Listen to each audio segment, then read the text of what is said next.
bonjour et merci de nous retrouver pour la foi prise au mot, votre émission de réflexion. Dans le monde chrétien, nous distinguons assez spontanément l'âme et le corps, c'est-à-dire la dimension spirituelle, immatérielle et immortelle d'une part, et puis la dimension charnelle, corruptible et matérielle d'autre part. Et une tentation existe dès les premiers temps du christianisme qui consiste à opposer l'âme et le corps, célébrant généralement l'une au détriment de l'autre. Et cette tentation semble d'autant plus d'actualité au vu des progrès des neurosciences qui, chaque jour, remettent en question l'existence même d'une âme immatérielle. Pourtant, si la théologie traditionnelle distingue l'âme et le corps, elle refuse catégoriquement de les séparer, dénonçant même une telle doctrine comme hérétique. Alors, comment penser les relations entre le corps et l'âme dans le christianisme ?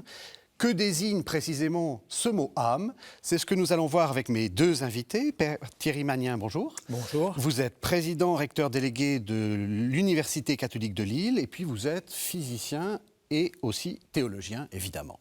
Et puis Alejandro Pérez, bonjour. Bonjour. Vous êtes enseignant en théologie au Centre théologique de Mélan. Alors, vous êtes le premier invité du Centre théologique de Mélan. Donc, traditionnellement, quand il y a un premier invité, on demande de présenter l'organisme auquel il appartient. Alors, c'est quoi le Centre théologique de Mélan ?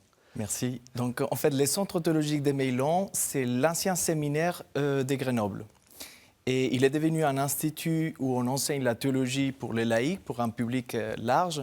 Et on a aussi un diplôme universitaire de théologie et sur lequel nous collaborons avec l'Université catholique de Lyon. D'accord. Donc c'est dans ces cadres-là que ce centre théologique, c'est un lieu de...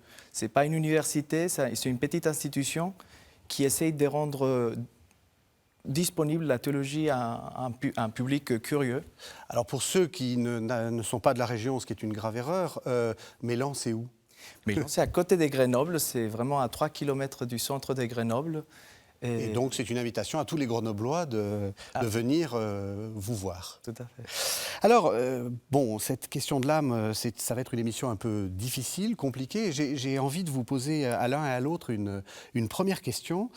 Vous, comment vous vous percevez ? Un être humain, pour vous, c'est quoi ? Vous êtes composé de quoi, Père Thierry Magnin ?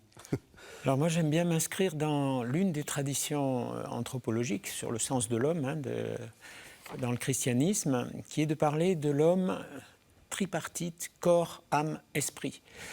Alors, ce n'est pas si loin que ça de corps et âme, puisque l'esprit est vu ici au niveau spirituel, comme la fine pointe de l'âme, ce que disaient les médiévaux, et je trouve ça très beau.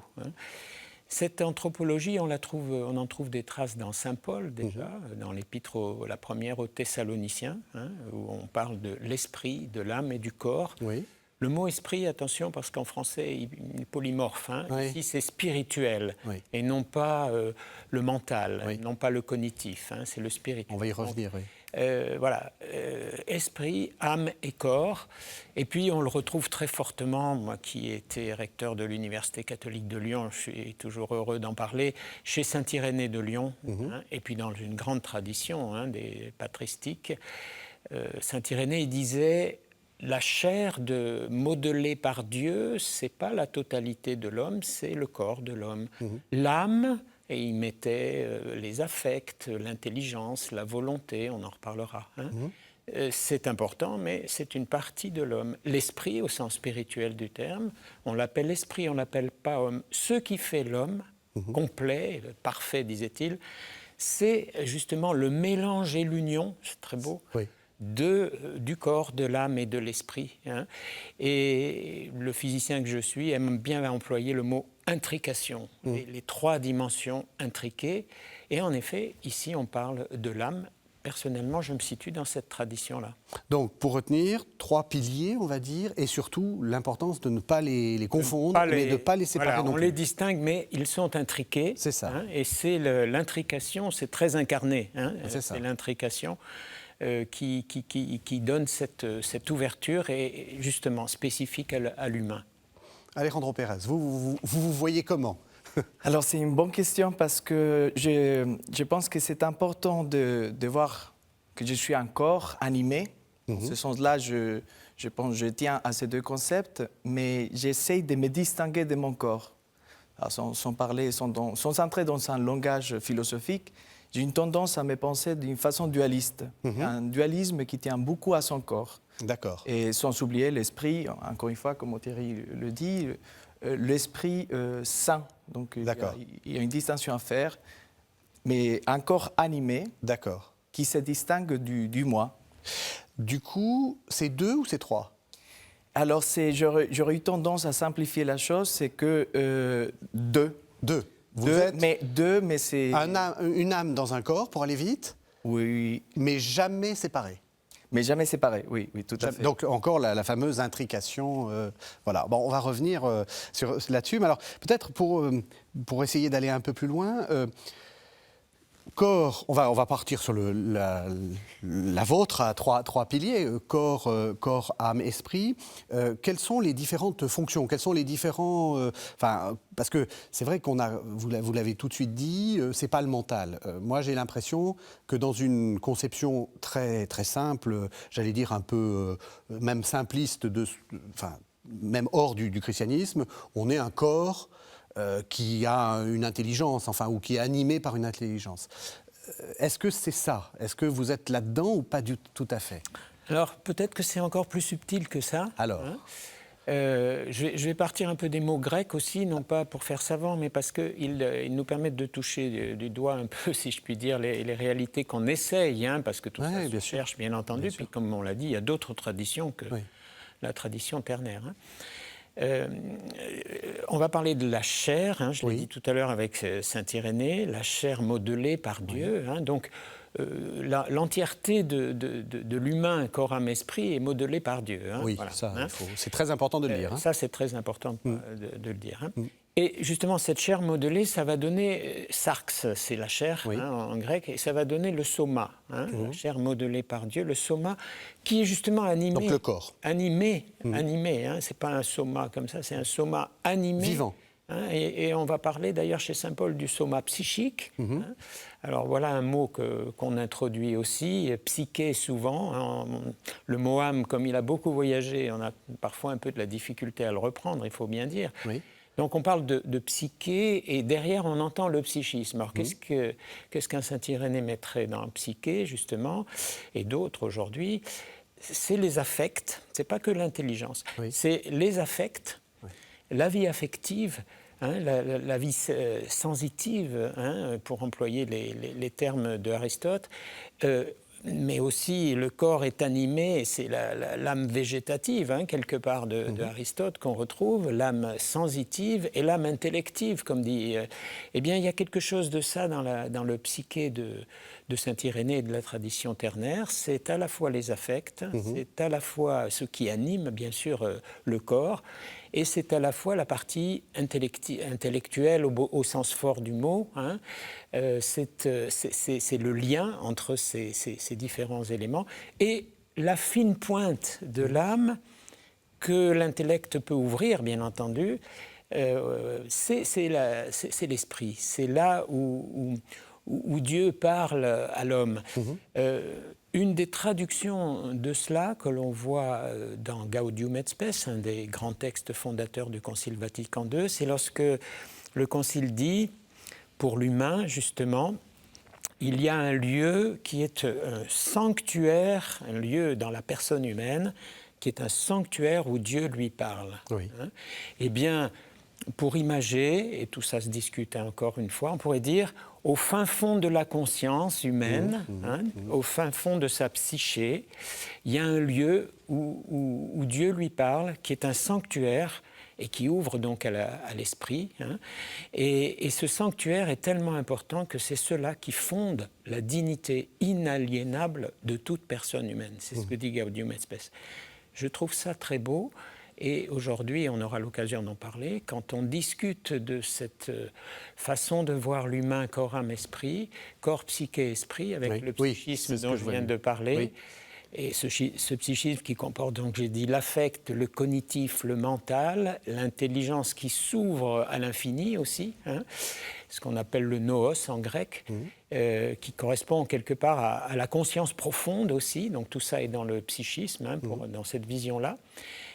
avec une ouverture au spirituel. C'est très intéressant quand on regarde ce que les sciences du vivant aujourd'hui, par leur propre approche qui est spécifique, essayent de dire des marqueurs de ces 3 dimensions en interaction, mais on en parlera. Ah oui, on va y revenir parce que j'ai déjà beaucoup de questions, si vous permettez. La première, c'est le corps, ça n'est que, j'allais dire, la viande. Enfin, je veux dire, vous voyez, Alors non, est-ce que c'est Alors non, première le question. corps est animé. Oui. Le corps est animé. Il est bien plus que la biologie même, d'ailleurs. C'est ça. Il est animé. Le corps est animé. Le soma, Oui. on va dire le soma psychique, le soma spirituel, d'ailleurs aussi, Paul en parlera. Donc, comme on l'a dit tout à l'heure, tout est intriqué. Donc, le soma est animé, bien entendu. Et la chair elle-même est modelée. C'est pas pour rien. D'accord. Donc, on n'est pas en train de, justement, on n'est pas en train de séparer les catégories en disant le corps c'est pas important, ce qui est important c'est l'esprit et puis l'âme est une médiation. C'est l'intrication des 3 qui fait l'humain. C'est pour ça que j'ai insisté sur le fait que dans cette vision-là, c'est extrêmement incarné et en même temps l'âme trouve sa place, bien entendu. Et alors, du coup, j'ai encore une autre question, parce qu'on a une idée un tout petit peu, peut-être simpliste, mais qui consiste à dire le péché, ça vient du corps, l'âme, donc la psyché. Alors, c'est important peut-être pour bien le préciser. Finalement, dans votre anthropologie à 3 piliers, il vaut mieux garder le mot psyché pour pas confondre. Comment vous... On a l'habitude de reprendre psyché d'abord parce que c'est le terme grec, mais aussi parce que, comme le mot âme en français a beaucoup voyagé avec beaucoup de significations différentes, voilà, on l'évite. Alors peut-être que c'est d'ailleurs un piège de l'éviter. On n'évite pas l'idée corps et âme, mais vous voyez, quand on rentre dans, à mon avis, plus subtil encore de la vision ternaire, on essaye de mieux distinguer les différentes parties, mais tout ça, c'est qu'une approche. Il ne faut pas l'absolutiser, bien entendu. Mais justement, il n'y a rien qui soit... Tout est vraiment pris en compte, rien n'est négligé. Oui, d'accord. On sait bien que notre biologie va s'arrêter, on sait bien que notre corps partira en poussière, on va pas, mais ce que nous sommes, la personne humaine, puisque c'est ça vraiment, la personne humaine, celle qui d'ailleurs est appelée à ressusciter, on en parlera après, absolument. Elle est corps, âme, esprit. Et donc, qu'est-ce qui est soumis au péché? Uniquement le corps? Non, la totalité, on peut dire. Quand même pas l'esprit. Si. Mais est-ce qu'il y a une part... l'esprit saint, le grand pneuma, comme on dit en grec, parle à notre petit pneuma, notre esprit, la partie spirituelle, mais nous l'écoutons ou nous l'écoutons pas. C'est ça. Donc bien sûr, l'Esprit Saint, voilà. Mais vous savez, quand on dit que finalement, Jésus le dit lui-même, il y a un péché qui résume tous les autres, c'est ne pas être fidèle à l'Esprit Saint ou aller contre l'Esprit Saint. C'est le péché contre l'Esprit Saint, avec un grand E. Et notre esprit, notre vie spirituelle peut être dévoyée, malheureusement. Absolument. On en a vu et on en voit des exemples dans l'actualité depuis pas mal de temps. Tout à fait. Donc, le péché va toucher les 3 dimensions, pas que le corps. Oui. C'est pas que la chair qui est... Oui, la chair est faible, mais c'est toute la personne humaine qui a ses forces et ses fragilités. Dans votre anthropologie dualiste, Alejandro, comment vous en sortez? J'aimerais d'abord peut-être revenir sur les concepts, parce que je crois que c'est l'un des problèmes. Oui. Donc c'est vrai que nous avons le terme soma, qui veut dire corps. On a le terme pneuma, qui veut dire esprit, mais que justement c'est un esprit, l'Esprit Saint, ou c'est un esprit, on ne sait pas vraiment qu'est-ce qu'on veut dire toujours par ces termes-là. Il y a le terme nous, en grec ancien, qui veut dire l'intellect. Et donc, parfois, je crois qu'aujourd'hui, lorsque nous parlons du côté mental, justement, on doit penser au nous, et on ne sait pas vraiment s'il faut penser aussi à la psyché, que c'est l'âme, et au pneuma, que c'est l'esprit. Donc, alors, je ne sais pas si j'ai complexifié les choses. Non, très important. Je pense que c'est important de faire cette distinction, puisque dans notre langue, dans notre langage, en tout cas en français, et on n'arrive pas à distinguer la mens. Donc le mental. Le mental. Donc ça, c'est un aspect pour moi important. Et par rapport à cette question de qu'est-ce que je suis finalement, je pense que je continue à penser, il ne faut pas diviser qui pêche. Je pense que c'est tout l'être qui pêche. Vous aussi, il n'y a Donc, pas en fait, de problème. Un être. J'aurais insisté, c'est vraiment tout l'être qui pêche, justement pour ne pas insister sur une partie qui serait plus moi que l'autre. Oui, c'est ça. Je pense que c'est important de ces points de vue. Donc aujourd'hui, je pense que c'est l'intérêt aussi de parler de l'âme. Alors je me pose la question, et je me suis posé beaucoup de fois la question, est-ce qu'on va parler de quelque chose qui vivifie les corps, c'est-à-dire de l'âme, ou quelque chose qui peut-être constitue le moi? Oui. Est-ce que ce moi-là, c'est mon corps, c'est ça. Alors, bonne question. L'identité est où? Ah, vous vouliez... juste rebondir. N'hésitez pas, hein, n'hésitez pas. Oui, dans la foulée de ce que tu viens de dire. Après, il y a des choix différents possibles. Hein. En effet, on parle du psychisme à l'intérieur duquel on met plus ou moins l'intellect, hein, suivant les traditions, jusqu'au nous, hein, au nous, oui. Le nous ou le nous, comment on veut. C'est très intéressant de voir que chez Saint-Irénée, il n'y a pas le noos. Chez Origène, il est introduit le noos. Et le noos, je le disais tout à l'heure, il correspond quelque part au cœur hébreu, au leb en hébreu. Hein, donc le lieu de la réflexion. Le cœur, c'est le lieu de la réflexion profonde. Oui. Pas simplement du cognitif et du mental. Hein, c'est vraiment le centre. Je mettrai ma loi dans leur cœur, je l'inscrirai dans leur cœur. C'est-à-dire, oui. Et on pourrait dire, en termes d'aujourd'hui, hein, la conscience profonde. Justement là où Dieu parle. Et c'est là que l'esprit se manifeste au sens spirituel du terme. C'est pourquoi moi, personnellement, j'aime bien mettre le noos, des affects au noos, en passant par le cognitif et la volonté, dans ce qu'on pourrait appeler l'âme aujourd'hui. Hein. Oui. Mais voilà. La vie, elle est où? C'est justement là, je pense que c'est ça qui est intéressant. Je veux dire, on va reparler de la mort bientôt, mais quand je meurs, est-ce que mon âme quitte mon corps? Justement, je crois, avant même Platon, avant Aristote, il y avait cette idée chez Homère. Et la psyché, c'est ce que je risque dans la bataille, c'est ce que je perds au moment de la mort. Donc en fait, c'est finalement la psyché dans une idée, même avec Homère, Platon et Aristote, c'est aussi la vie. Ça, je pense que c'est un synonyme. C'est un synonyme. Après, on a fait de cet état, je ne sais pas comment dire, de cet état d'être vivant. D'un être vivant. Cet état qui nous distingue finalement de la sarx, de la chair, ou du cadavre finalement. Alors cet état de l'être vivant, je pense que... Alors, je me suis perdu, mais c'était la question d'insister vraiment, la vie, c'est l'âme. Aujourd'hui, je peux la distinguer. Mais on a tendance aujourd'hui aussi de faire de cet état de vie, de cet état de l'être humain, faire quelque chose, une entité, une chose. Alors parfois, dans l'illémorphisme, c'est un terme assez complexe, ça veut dire un composé de matière et d'une âme, on a eu tendance à réifier, je ne sais plus quel est le terme, en faire une entité. Mais je ne sais pas si on doit faire de l'âme une entité. Je pense qu'il faudrait plutôt penser l'esprit, mais encore une fois, l'esprit qui pense, la mens, comme quelque chose de différent. D'accord. Donc je ne sais pas si... Alors maintenant, si on a parlé un peu de manière, j'allais dire un peu par rapport à la Bible, par rapport à la théologie, je me souviens, il y a quelques années, il y avait un biologiste qui s'appelait Jean-Pierre Changeux qui disait moi, quand je dissèque un cadavre ou quand j'essaie de regarder le fonctionnement d'un esprit, l'âme ou d'un corps, l'âme, je ne la vois pas. Tout est réductible à des processus en fait, de neurones, etc. Est-ce qu'on a un peu avancé par rapport à cette déclaration qui était un peu fracassante? Il y avait eu un beau discours, une belle conversation avec Paul Ricoeur, le philosophe, qui essayait de dire « Ah ben non, c'est pas tout à fait ça ». Est-ce qu'on a avancé? Oui, on a avancé. Jean-Pierre Changeux, qui a écrit L'homme neuronal, c'est ça, justement, lui-même, il a bougé, il reste agnostique, comme il dit, et ça se respecte profondément. Absolument. Mais beaucoup de neuroscientifiques ont avancé par rapport à cela. En effet, c'était l'époque, et on peut le comprendre dans les neurosciences, comme toute science, c'est réductionniste, une science, ça regarde un aspect de l'humain, en l'occurrence, par un bout des fonctionnalités, en ce sens-là, les fonctionnalités cérébrales dans l'ensemble du corps humain, d'ailleurs.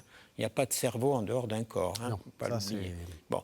Et donc, petite parenthèse, le fait de se dire je vais vous mettre dans une clé USB et puis je vous mettrai dans mon ordinateur, ça n'a pas de sens. Alors on y reviendra, hein, mais justement, la machine, c'est pas tout à fait la même chose, justement. Hein.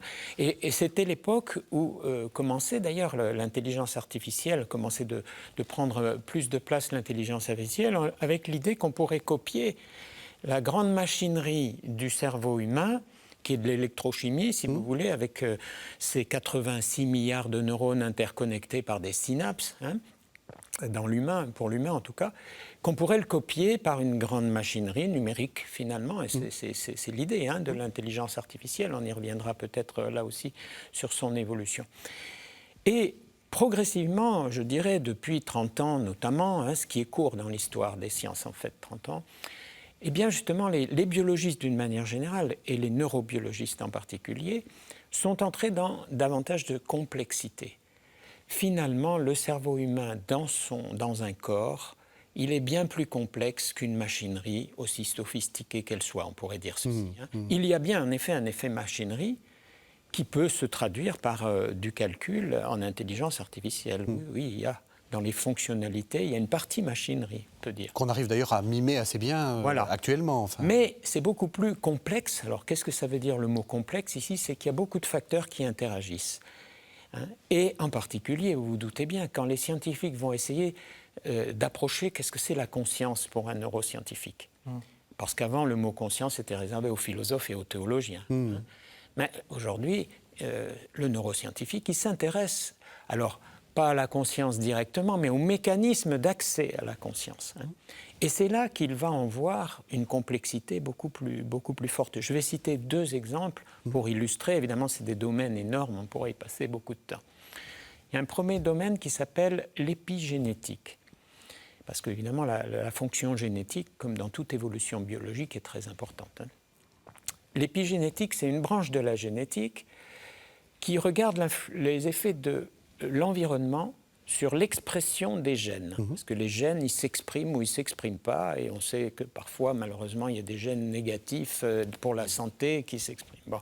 Et on peut essayer d'éviter qu'ils s'expriment.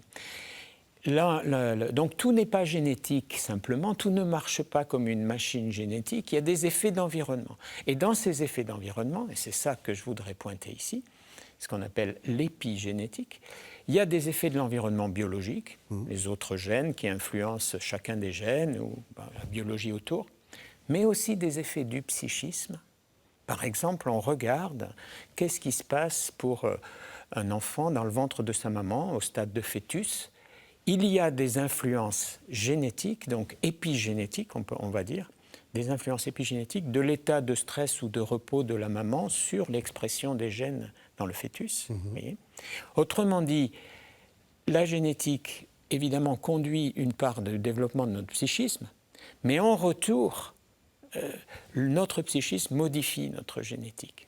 Il y a une intrication, là aussi, entre le biologique et le psychique, si vous voulez. On le retrouve dans beaucoup de domaines hein, où on voit que l'influence du réseau social, des modes alimentaires, des relations que nous avons peuvent modifier un certain nombre d'éléments dans l'expression génétique. Et alors en neurosciences, on regarde en effet comment se développent les aires AIERS cérébrales qu'on suit par IRM, hein, en fonction de notre vécu. Là aussi, on retrouve une influence du biologique sur le vécu. Si vous buvez beaucoup de bière, votre psychisme va être altéré et il y aura des marqueurs dans le cerveau. Oui. Hein. Ça, je parle comme un nordiste. Hein.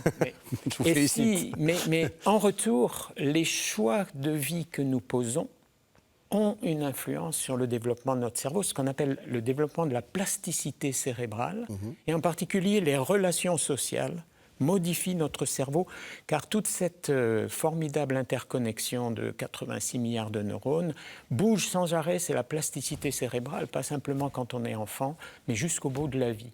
Et alors le bouquet, c'est qu'on a regardé par IRM ce qui se passait pour des grands méditants du type Mathieu Ricard ou des moines bouddhistes ou des moines bénédictins, et on regarde ce qui se passe quand ils rentrent dans une profonde méditation, et on voit des effets sur les aires AIERS cérébrales, correspondant à cette activité-là. Et on peut montrer en particulier que lorsque la méditation est profonde, belle et positive, ça a des effets positifs sur la biologie même du cerveau, ça retarde l'oxydation des neurones, ça retarde en ce sens-là le vieillissement. Bref, vous voyez, on a une intrication entre le biologique, des éléments du psychisme, y compris cognitif, et la pratique spirituelle. C'est quand même assez saisissant de voir que ces interactions sont regardées de manière dans les deux sens. Vous voyez, c'est beaucoup plus complexe qu'une machinerie qui marche ou qui se détraque.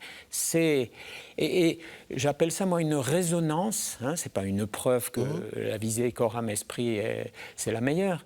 Mais c'est quand même une résonance, vous voyez, entre, on parlait de corps, âme, esprit intriqué.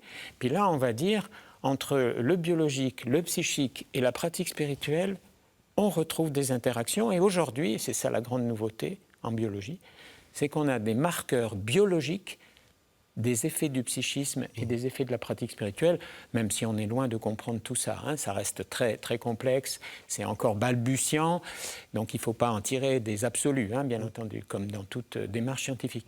Mais enfin, c'est quand même intéressant, vous voyez. Et du coup, le neuroscientifique, il ne va pas dire simplement le cerveau dans le corps, il marche comme une machine. Ça ne suffit pas. Alejandro Pérez. J'aurais voulu ajouter cette question du fonctionnalisme qui était vraiment à la mode à l'époque. Oui. Il a été remis en question. Mais je pense qu'il y a une autre question qui est importante. Donc, on évite le fonctionnalisme. Et pourquoi ne pas penser, comme beaucoup des chercheurs en sciences cognitives le font, pourquoi ne pas penser une espèce d'entité, quelque chose qui émerge? Oui. Alors, c'est la thèse aussi très, très défendue dans un milieu plutôt philosophique. Mais je trouve que c'est intéressant par rapport à ces liens que nous sommes en train de faire. Et en neurosciences aussi, il y a des gens qui pensent l'émergentisme. Voilà, l'émergentisme. Donc, en fait, finalement, cette substance qu'on appelle soit l'âme ou soit la mens, donc soit l'intellect, l'esprit dans ce sens-là, peut-être que cette substance est quelque chose qui émerge à partir de la matière. Oui. Et je trouve que c'est aussi une voie intéressante à penser aujourd'hui. Et parce que plutôt que d'essayer de faire de l'âme quelque chose d'immatériel, en fait, on fait de l'âme, ou la mens, quelque chose qui émerge finalement du physique. Donc par rapport à ce que vous étiez en train de dire, il me semble intéressant. Quelque chose qui émerge du physique et qui ne correspond pas non plus au physique. Oui. C'est ça qui est aussi... Alors la question est extrêmement intéressante, et de fait, elle est posée déjà depuis pas mal d'années. Est-ce que finalement, la complexification de la matière va produire l'âme, l'esprit? Donc ça, c'est en effet une question qui n'est pas définitivement résolue, bien entendu. Alors, moi et un certain nombre de personnes, nous nous situons plutôt dans l'aspect, oui, la complexification de la matière, et notamment le cerveau, c'est un magnifique produit de l'évolution biologique, d'une certaine manière. Le cerveau humain, voilà, ça récapitule beaucoup d'éléments, donne les supports à l'âme et à l'esprit, si je puis dire. Ça dépend. Moi, je vais prendre la partie spirituelle ici dans la tripartite. Une chose sont les supports matériels, l'incarnation finalement, dans la chair et dans le soma. Et une chose est la réalité même. Est-ce que je peux réduire la réalité de l'exercice de ma vie spirituelle, par exemple, à son support? Par contre, je n'ai pas de vie spirituelle directe, en tout cas aujourd'hui. Je n'ai pas de vie psychique si je n'ai pas un corps. Bien sûr. Bien sûr. Et on peut même dire que si, ce que nous ne vous souhaitons pas, vous avez un problème au cerveau, votre support est altéré et vous n'aurez peut-être pas la même vie spirituelle. Et je n'aurai peut-être pas la même vie spirituelle, et c'est pourquoi c'est si important ce qu'on disait au tout début dans Gaudium et Spes. Ce n'est pas parce que je serai limité psychiquement, limité spirituellement, que ma dignité est touchée. Ça, non, absolument. Et il faut le rappeler absolument. C'est quelque chose d'absolument essentiel. Absolument. Mais en effet, l'exercice de la pratique spirituelle, l'exercice du psychisme, si mon corps est altéré, tout est altéré. Oui, ça c'est vrai. Mais du coup, je ne vais pas réduire l'exercice même au seul support. C'est ça. Hein. Et voilà l'affaire. Et je pense, pardon si c'est possible, mais je pense que c'est important de le dire parce qu'aujourd'hui, dans les discussions, notamment en lien avec l'intelligence artificielle, on essaye de se dire, finalement, si on arrive à faire un support et un fonctionnement qui reproduit Oui. la même configuration, même si je pense que c'est impossible de reproduire cette configuration, on pourra faire en sorte de peut-être d'avoir une machine qui a une âme. Et c'est là que je suis d'accord plutôt, voilà, je crois que nous sommes en train de dire la même chose. Cette configuration, cette complexité est assez difficile finalement de reproduire. Oui. Je pense que ça c'est aussi important de le dire. Ces corps biologiques que nous possédons, même si ça nous arrive, et ça nous est déjà arrivé, en fait on perd quelques parties de nos corps et on commence à les remplacer aujourd'hui. Grâce à la médecine, ça c'est normal, Oui. soit et on est en train de remplacer de façon fonctionnelle. Oui. Et c'est vrai que ça va nous permettre aussi de vivre, mais quelque chose, la dignité, c'est ce dont vous parlez, l'âme émergente à laquelle j'ai fait référence, elle reste, elle ne peut pas être touchée finalement. Alors si je vais jusqu'au bout, votre identité, elle est où ? Parce que c'est ça aussi la question qui est derrière. C'est Monsieur Alejandro Pérez, c'est quoi? C'est l'âme? Enfin, c'est juste les fonctions spirituelles ou c'est le corps avec? Alors, je pense que je tiens à cette réponse. J'insiste, c'est peut-être cette substance émergente, cette âme, et c'est moi. Mais cette âme, en tout cas, elle est totalement dépendante de mon corps. Donc je dis, la personne, Alejandro Pérez, c'est vraiment cette substance émergente. Mais je ne peux pas la séparer de mon corps. C'est quelque chose de... J'arrive à identifier, pour ainsi dire, cette partie qui fait que Alejandro Pérez, peut-être au moment de la mort... Alors, ça y est, on va y arriver. On va y arriver, peut-être. On arrive à la mort. Il nous reste 20 minutes d'émission, nous allons parler de la mort. On va parler de la mort. Mais en tout cas, c'est cette substance psychologique oui. ou émergente, encore une fois, qui s'identifie à moi. Et qui est vous? Voilà, c'est moi. Alors avant d'arriver à la mort, continuons avec la vie. Oui. Hein. Comment on peut tenir quelque chose qui est essentiel dans la tradition chrétienne, dire c'est Dieu qui donne l'âme. Oui. Hein. Alors ça fait couler ça beaucoup d'encre également parce qu'on s'est dit un embryon à partir de quand il a une âme. C'est ça. Hein, et d'ailleurs du temps de Thomas d'Aquin c'était plutôt après 40 jours. Hein, oui. et donc par rapport aux grandes questions de bioéthique on voit comment c'est. Ça bouge. Et Jean-Paul II lui-même à un moment a dit non. Il n'appartient pas à l'homme de définir les seuils d'humanité. Hein, et donc on considérera l'embryon comme une personne humaine ou comme on considère une personne humaine suivant les traductions qu'on fait de cela. Bon. Moi, je peux garder dans la vision que c'est Dieu qui donne l'âme au sens ici âme et esprit, hein, voilà. Mais dans un corps jamais séparé du corps, jamais séparé. Et d'ailleurs, Gaudium et Spes le dit très très bien aussi. Hein. Il rappelle, dans la tradition chrétienne, c'est Dieu qui donne l'âme, mais jamais séparé du corps. Hein. Donc ce que je suis, c'est corps et âme si je suis dans cette vision-là, c'est corps, âme, esprit si je suis, à mon avis, un peu plus fin dans l'anthropologie, mais c'est la même idée. Et c'est la totalité de cette... J'aime bien, hein, qu'est-ce qu'il dit Saint-Irénée dans ce que j'ai cité, c'est pas de nous ici, il dit « ce qui fait l'homme complet, c'est justement l'intrication du corps, de l'âme et de l'esprit. Hein. Et notre spécificité, notre identité, d'ailleurs elle est aussi biologique, hein, c'est ça qui est assez formidable, deux vrais jumeaux n'ont pas la même empreinte digitale. Hein. Oui.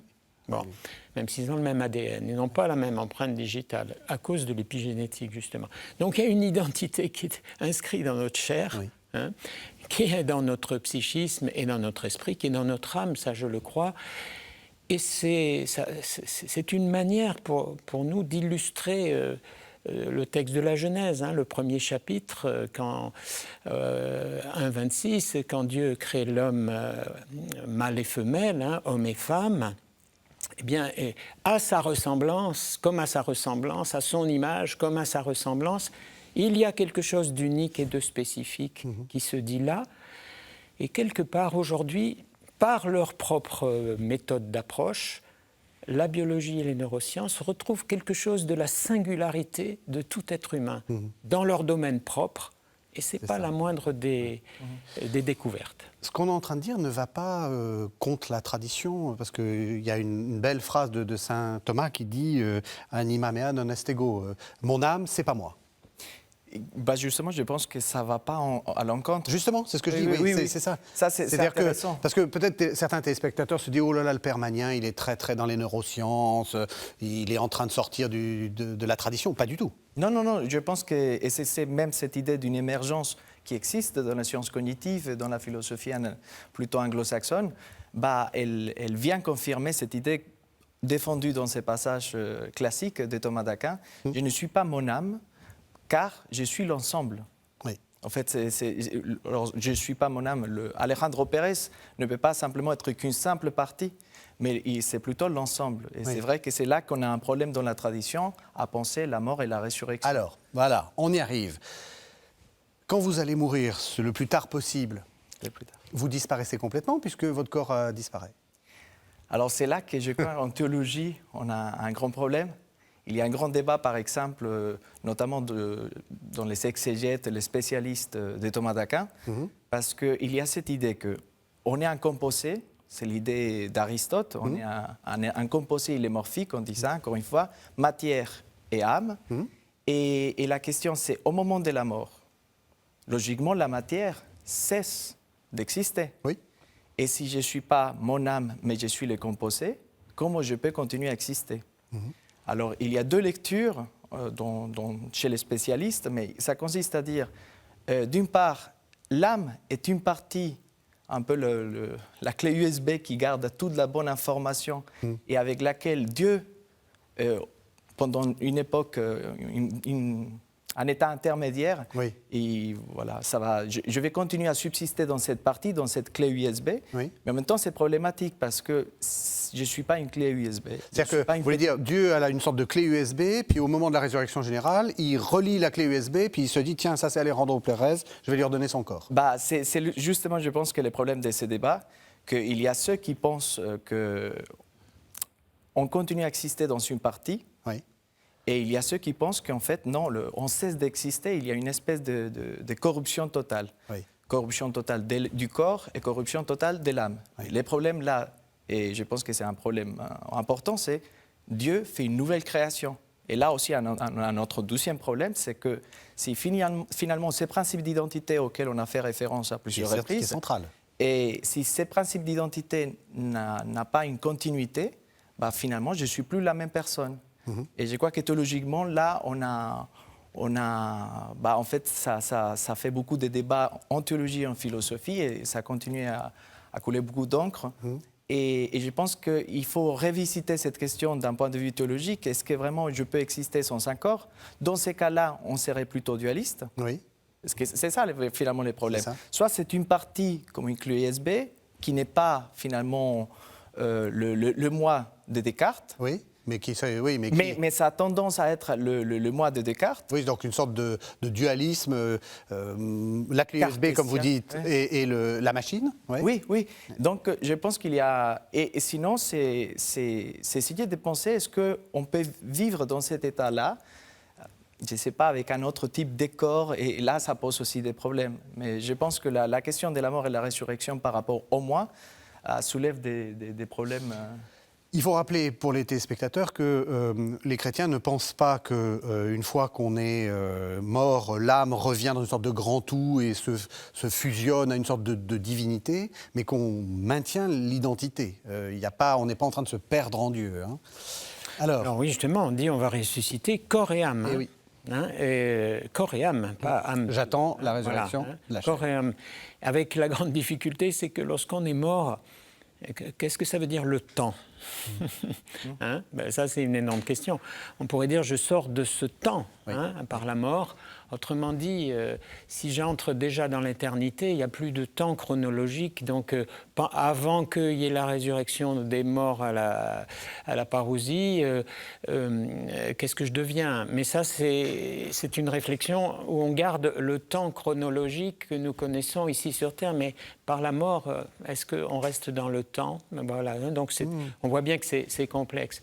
Mais ce que vient de dire Alexandre est extrêmement intéressant par rapport à des grandes questions d'aujourd'hui. Par exemple, dans le transhumanisme, justement, on nous promet aussi l'immortalité d'une manière totalement différente que dans le christianisme, puisqu'il n'y a pas de passage par la mort. Oui. On nous dit, si on décharge notre cerveau sur une clé USB, c'est pour reprendre cette expression-là, et ça se fait aujourd'hui, il y a des robots dits intelligents qui sont conformés par la mentalité de la personne qui va décéder. Avant qu'elle ne meure, on configure un robot, un avatar, comme on dit, qui lui ressemble psychiquement, justement. Et puis, lorsque la personne est décédée, eh bien, on va pouvoir continuer le lien avec l'avatar, qui, quelque part, reprend l'image, en tout cas, de la personne décédée. Et comme c'est un robot intelligent, ça se fait en Chine d'ores et déjà, je vais pouvoir continuer un dialogue avec ce robot et entamer une nouvelle relation. C'est terrifiant. Excusez-moi de le dire comme ça, mais je trouve ça terrifiant. Je ne sais pas comment on peut faire son deuil dans des conditions pareilles. Non, mais c'est ça. Mais bon, pardon. Donc, c'est une des illustrations de comment est-ce que l'information, est-ce qu'on garde une information ? Et on peut comprendre que l'information ne soit pas sur un support matériel de silicium, par exemple, simplement. Donc aujourd'hui, c'est une vraie question. Mais ça, pour le coup, ça va complètement à l'inverse de cette vision d'une résurrection corps et âme. Mais je pense que, même dans le monde chrétien, il y a encore souvent l'idée que le corps, il retourne à la poussière et que l'âme continue et que l'âme est éternelle, est immortelle plutôt, et qu'elle est faite pour l'éternité. Dans la tradition chrétienne, non, ça c'est assez grec, mais dans la tradition chrétienne, c'est corps et âme. Alors on va parler du corps glorieux, mais on comprend bien que c'est difficile à définir, bien entendu, parce que ce corps n'est plus certainement sous la même forme. Quand on regarde ce que nous disent les évangiles dans les apparitions de Jésus, eh bien à la fois c'est bien le crucifié qui apparaît, et en même temps il arrive au milieu d'une pièce fermée, on pourrait dire il est passé à travers les murs. Donc on voit bien que c'est à la fois son identité, justement, c'est le crucifié qui est ressuscité, c'est pas un fantôme qui apparaît. Et il a les marques. Il a la marque des clous. Il y a bien une continuité du corps. Il y a une continuité, en même temps, sous une forme où d'ailleurs ils ont du mal à le reconnaître en plus. Oui. Donc on voit bien qu'il y a là une transformation radicale que nous avons beaucoup de mal à imaginer. Alejandro Pérez. Pour les chrétiens, ce qui est compliqué, c'est que le Christ est un exemple unique, puisqu'il est ressuscité, on aurait pu dire, tout de suite. Oui. Nous, c'est exactement le problème. C'est que nous, on ne va pas ressusciter dans 3 jours, donc le cadavre, finalement, va être utilisé. Alors, pardon, vous n'allez pas ressusciter dans 3 jours pour moi, enfin, si vous mourrez avant moi, mais est-ce que vous n'allez pas ressusciter dans 3 jours ? Vous voyez ce que je veux dire ? Est-ce que dans la temporalité, est-ce que vous la verrez, cette temporalité ? C'est la question du temps. Alors, c'est la question du temps à laquelle on vient de faire référence, et c'est une vraie question, parce que c'est vrai qu'on se pose la question à partir de notre temps, le temps humain. Est-ce que vraiment la personne qui est déjà morte n'est déjà pas ressuscitée ? Oui. Alors, c'était un grand débat, en effet, au XXe siècle. Beaucoup de théologiens n'étaient pas totalement d'accord, mais on a maintenu malgré tout l'idée que ce qu'on appelle la résurrection dans la mort est peut-être une voie qui nous pose des problèmes. Oui. C'est-à-dire, moi, maintenant, je prie pour ma grand-mère, et est-ce qu'elle est déjà ressuscitée ?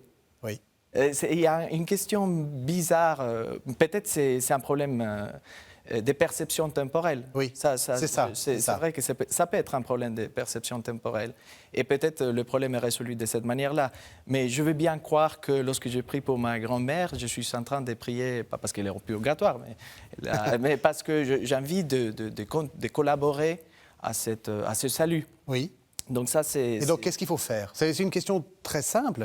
Est-ce que vous conseillez de continuer à prier pour votre grand-mère, ou est-ce que vous vous dites, Non, je pense que c'est important. C'est important de... Parce que derrière, il y a aussi cette question de la continuité de l'identité.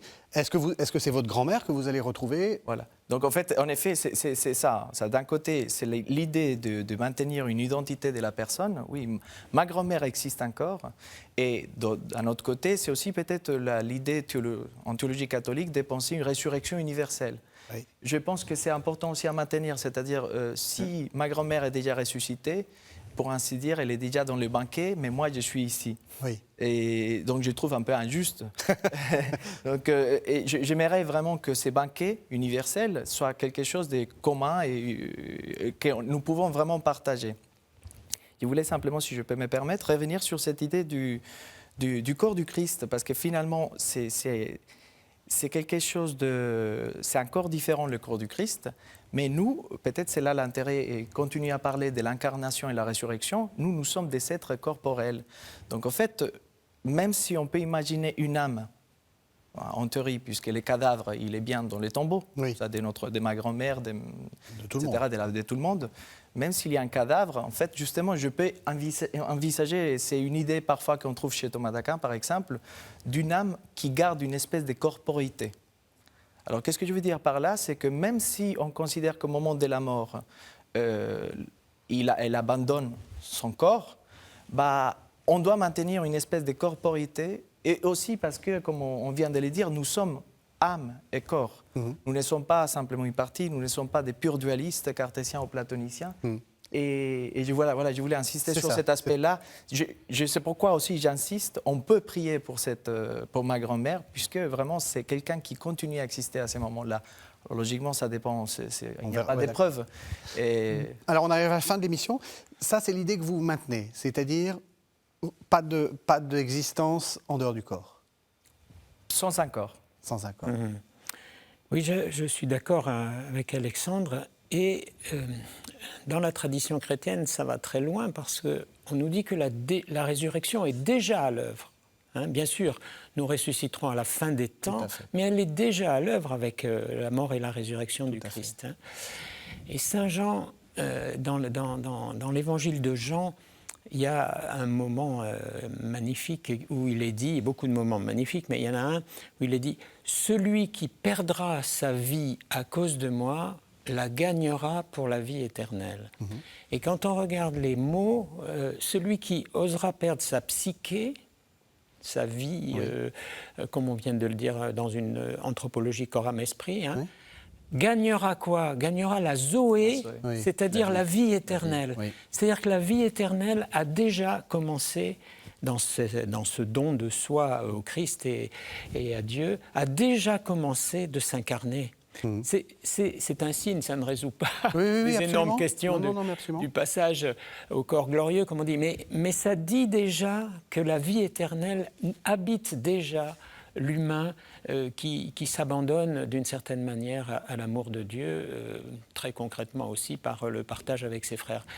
C'est très encourageant, je trouve. Tout à fait. Hein, et ça montre combien nous sommes intriqués et que dans notre identité, la fine pointe de l'âme, qui est l'esprit, comme disaient les médiévaux, elle donne au corps et à la psyché toute leur ampleur et que nous sommes vraiment des hommes et des femmes corps, âme, esprit, faits pour la vie éternelle, justement. Et ça, je pense qu'il y a une visée ici qui est assez extraordinaire, même si nous ne comprenons pas tout, bien sûr, de tout cela. Thierry Magnin, vous venez de faire paraître Foi et neurosciences, c'est paru aux éditions Salvator. Qu'est-ce que vous avez voulu dire dans ce livre, très brièvement? J'ai essayé de montrer, comme j'ai expliqué rapidement tout à l'heure, comment la visée anthropologique corps, âme, esprit de la tradition chrétienne avait des résonances aujourd'hui dans le monde des sciences du vivant à partir de leur approche spécifique. Vous organisez également à Lille une conférence internationale Science et foi à l'heure de l'écologie intégrale. Donc c'est dans quelques mois. Hein. Voilà, c'est du 9 au 11 octobre 2024. Et l'idée, c'est... Ça fait longtemps qu'on étudie les relations entre science et foi, après les affaires Galilée, Darwin et compagnie. Aujourd'hui, le fait d'être à l'heure de l'écologie intégrale, comme dit le pape François dans Laudato Si, qu'est-ce que ça change? Et en particulier, le sens du progrès scientifique.